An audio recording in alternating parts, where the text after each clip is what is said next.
Dos en noticias internacionales esta semana, entre tantas importantes y preocupantes, se destacaron. Una, la pérdida irreparable de un científico, Hopkins, en Gran Bretaña, que padecía una enfermedad muy limitante. Sin embargo, dicen que ha hecho realidad de investigaciones fantásticas. Y además, el otro tema es los vagones o los trenes subterráneos que se han sacado de servicio aquí en Buenos Aires por información proveniente de España, que dice que esas unidades poseen amianto, lo cual sería perjudicial para la salud. Decidimos molestarlo una vez más y agradecerle al ingeniero Mauricio Becchi estos minutos de la mañana. ¿Cómo te va, Mauricio? Buen día. ¿Cómo te va? Buen día, Miguel. ¿Cómo estás? Bien, bien. Esperando que me ayudes un poquito. Una pincelada, aunque sea de Hopkins, que perdió la vida durante la semana. Bueno, yo no creo que te pueda decir mucho más de lo que la mayoría de la gente conozca. Voy a intentarlo. ¿Por qué? Porque es una persona que lo conoce todo el mundo, ¿no? Se ha hecho muy popular y precisamente su discapacidad hizo que trascendiera prácticamente la información a todos los países. Es una persona, digamos, que ha sido en su origen, antes de tener esa discapacidad que le vino, creo, una edad muy avanzada, o no avanzada, 30 años, una cosa así, sí, sí. En Cambridge, que fue donde estudió, en la Universidad de Cambridge, en Inglaterra. Este señor, recuerdo que alguna vez decía su profesor, cuando rinde su prueba final, su examen final, que porque la mesa de examen no le preguntaba demasiado, entonces le explicaba diciendo que, bueno, se habían dado cuenta que tenía un nivel de inteligencia superior a la mayoría de los docentes que lo estaban evaluando, ¿no? Y finalmente se dedicó a estudiar más que nada la teoría general de la relatividad de Einstein, y fue un poco creador, si se quiere decir, la idea del famoso Big Bang o Big Bang, que le dicen que se refiere a que el mundo o el universo se creó en un momento, digamos, en una explosión, ¿no? Sí, sí. Y él lo resume un poco como diciendo, bueno, se inició una explosión y va a terminar en un agujero negro o una serie de agujeros negros. Y es una idea, digamos, un poco interesante, y evidentemente muchos están de acuerdo con eso. Y te diría que más todavía, la parte más notable o más significativa, digamos, que hace la diferencia en sus estudios respecto a lo que tradicionalmente se conocía, que estos agujeros negros, que eran conocidos como negros porque se decía que su densidad era tan grande que ni siquiera los rayos de luz, que prácticamente están desprovistos de masa, podían escapar de él. Por eso son negros, porque no se los puede ver, claro. Solamente se los puede detectar por sus efectos. Él terminó afirmando que evidentemente algún tipo de radiación generaban esos agujeros negros, y en algún momento, y estamos hablando acá en tiempos muy galácticos, digamos, muy grandes, muy universales, ¿no? Sí, sí. Puede llegar a evaporarse, lo cual es una idea muy novedosa dentro de este tipo de cosas. O sea, vamos a decirlo de otra forma, le ha dedicado toda su vida a ese tipo de cuestiones, y es una personalidad admirable porque se la puede comparar a Einstein, ¿no? Que no es poca cosa. Ahora, permitime recordarte esto. Él, con una tremenda discapacidad, hasta estaba prácticamente privado del habla. Creo que tenía un sistema electrónico que él mismo había diseñado para... Claro, se manejaba prácticamente con una computadora, digamos, se comunicaba. Inclusive, si vamos a hablar de las limitaciones físicas, un día lo hicieron probar, digamos, una cámara antigravitatoria, ¿viste? Y él hablaba de qué bien se sentía en ese lugar, porque claro, no estaba atado a las limitaciones que le imponía su físico, ¿no? Claro. Ahora, es notable, quería decirte esto, que su cerebro produjera, dentro de esos 30 años que padeció la enfermedad, los momentos más brillantes de las investigaciones, a pesar de que el cuerpo estaba prácticamente demolido por la enfermedad. Claro, bueno, eso es lo extraordinario un poco para mí. Yo me imagino qué persona podría superar eso. Y también me pregunto, ¿qué cerebro puede funcionar bien cuando vos tenés un cuerpo prácticamente inerte y sentado en una silla y movilizado, la circulación, qué sé yo? ¿Qué puede ser comparable con la capacidad que puede tener uno de sentirse para poder producir resultados? O sea, que es admirable realmente su trabajo y el haberlo poder hecho. También su voluntad es excepcional, porque creo que no tengo el valor exacto, pero ha fallecido con una edad de 75 años, lo cual te demuestra un poco que sobrevivió, ¿no? 75 años y que había contraído la enfermedad a los 35, creo, más o menos. Claro, imagínate vos, qué tiempo, ¿no? 40 años en esas condiciones y trabajando de esa forma, y creo que escribió varios libros. Hay un par de libros que son muy importantes y que, respecto al tema que habíamos estado hablando, y llegó a tener una trascendencia tan notable, ¿no? Creo que tenía una docena de doctorados que le habían entregado por honoris causa, o sea, de distintas universidades, a reconocimiento por su labor científica, ¿no? Seguramente debería haber ganado el Nobel, dicen algunos científicos, y no fue tenido en cuenta. Sí, es posible, pero quiero explicarte que ha trascendido. También creo, tal vez no esté bien que lo diga, pero yo también creo que hay otras personalidades que no han sido menos, por supuesto gente normal sin esas limitaciones, y que han sido un poco eclipsadas por por su presencia, por su esfuerzo que lo ha llevado a estudiar todo eso, ¿no? Pero de todas formas, en esas condiciones creo que no va a haber en la historia una persona que haya llegado tan lejos con tan poco, ¿no? ¿Qué me decís de los pronósticos? 3 de ellos bastante negativos en lo que le puede llegar a pasar en los próximos 100 años al mundo. Y es para pensar, ¿cómo se llama, Miguel? Es para pensar. Nosotros no estamos yendo precisamente por un buen camino. Creo que para tenerlo en cuenta. Él hablaba de la contaminación y de otros factores, el cambio climático y demás.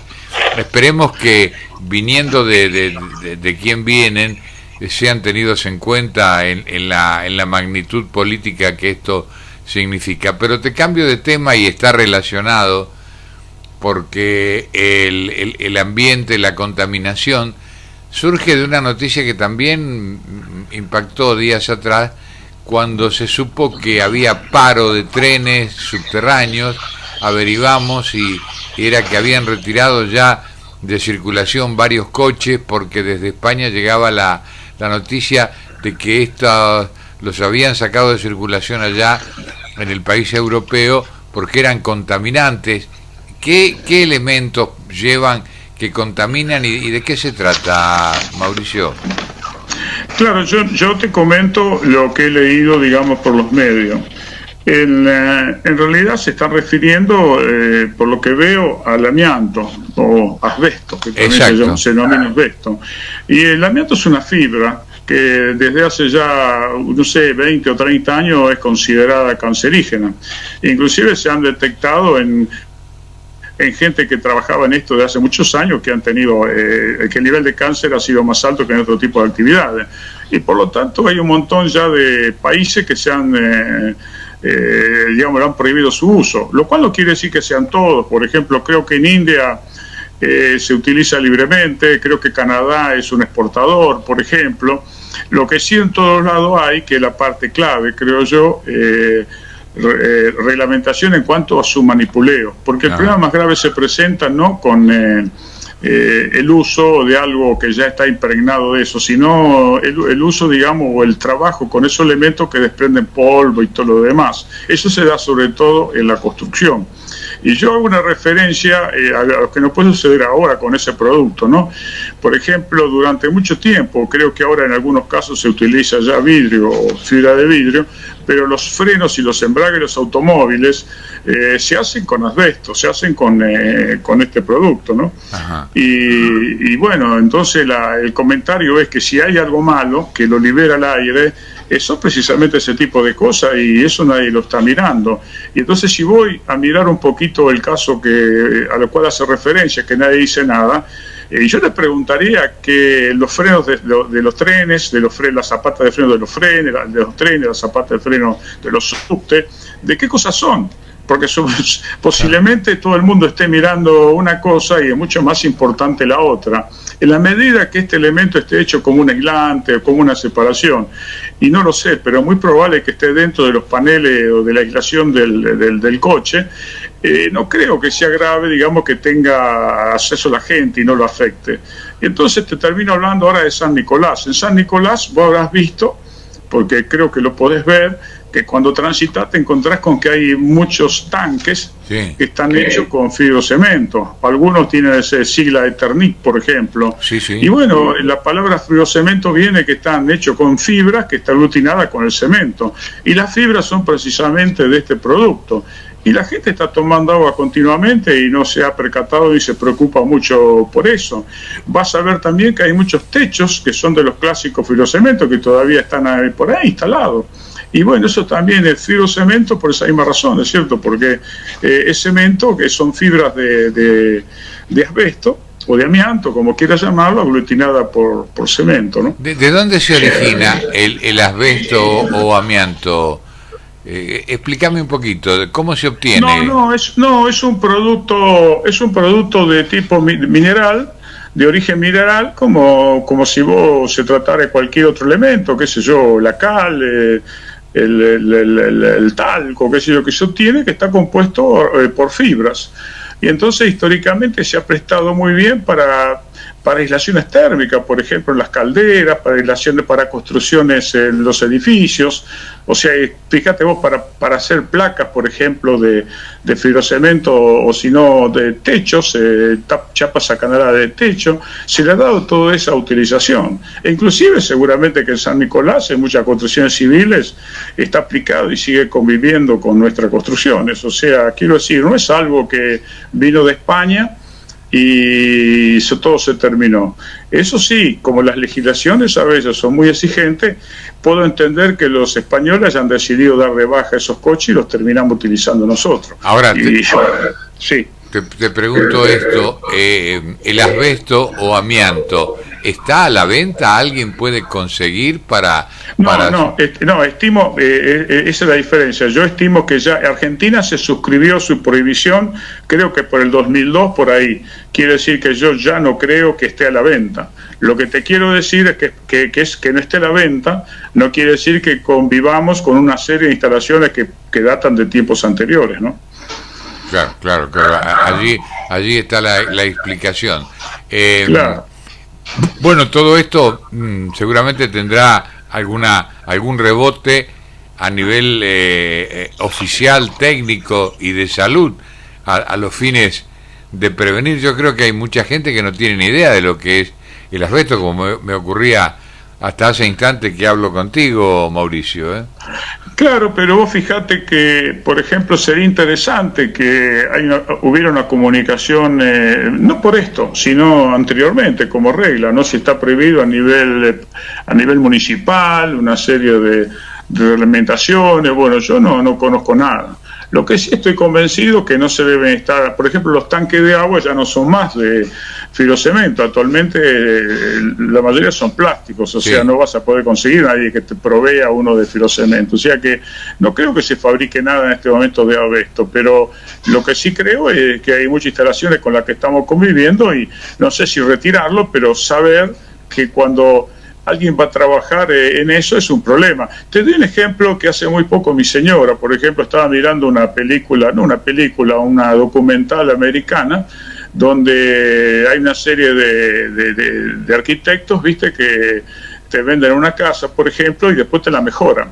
Sí. Entonces aparece de que dentro de esa pared hace una inspección y se encuentran que hay paneles o lana de asbesto. Y bueno, automáticamente les dice, mira, son otros precios, esto va a aumentar el costo en $3.000 y tengo que traer gente especializada que con determinados equipos va a retirar todo esto. Y después seguimos con el trabajo.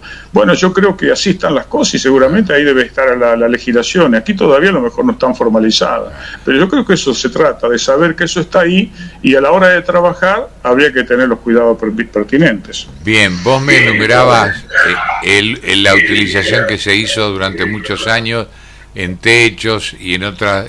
Yo te pregunto si en las instalaciones eléctricas de alto voltaje, en la colocación de equipos y demás, figura esto también, porque alguna vez escuché algo. No, el asbesto nunca fue, mejor dicho, yo no conozco que haya sido empleado en construcciones eléctricas. Sí ha sido empleado, por ejemplo, en mecánica, por ejemplo, en calderas, como un aislante.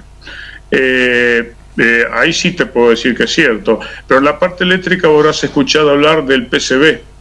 Claro, que es otro producto que usan los transformadores. Ajá. Que y también es dañino. Un tanto parecida, solo que a la fecha yo te diría que, por lo menos declarados, no queda ningún transformador que tenga eso, porque ha habido distintas campañas para su eliminación. Bien, me has dado realmente una satisfacción muy grande al ilustrarnos en detalle sobre estos temas. Primero recordando a este científico Hawking que perdió la vida hace pocas horas atrás, y luego hablándonos de esta actitud de retirar trenes que habían sido comprados hace no muchos años a España, subterráneos, vehículos para uso subterráneo, por tener asbestos en su construcción.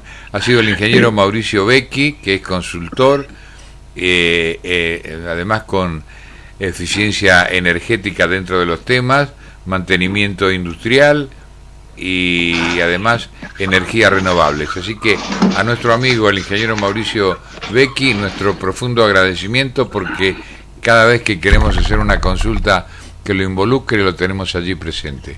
Muchas gracias. No, de nada, muchas gracias a vos, Andrín, y siempre a tu disposición. Hasta cualquier momento. Un abrazo, Miguel. Semanario Ilustrado, un clásico de la radiofonía nicoleña.